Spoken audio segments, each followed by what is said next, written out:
Break पर स्वागत। राजधानी रे प्राथमिक शिक्षकों गर्जन प्राथमिक शिक्षक महासंघर बड़ विक्षोभ देखा मिली। 2 दफा दाबी नहीं आंदोलन करुछंती शिक्षक संघ।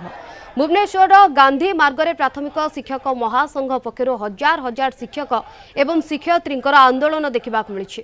प्राथमिक शिक्षक मानक मूल पदवी अनुजाई मूल वेतन देवाकू दाबी करिछि महासंघ। मूल पदवी को अपग्रेड करी लेवल 9 अनुजाई मूल वेतन 35,400 टंका प्रदान करने को दाबी करा जायछि। यह सहित प्राथमिक शिक्षा व्यवस्था ठिका प्रथा उच्छेद करने को दाबी करुछंती शिक्षक एवं शिक्षयित्री।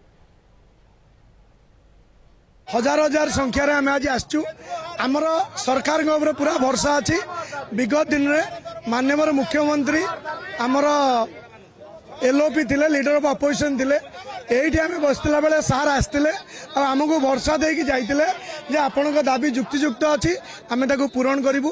तेणु सार को बर्तमान 2 वर्ष पाखापाखि सरकार होती आम माननीय मुख्यमंत्री को अनुरोध करूँ आजिर दिनर सुजोग को सार हाथ छड़ा करूँ ना।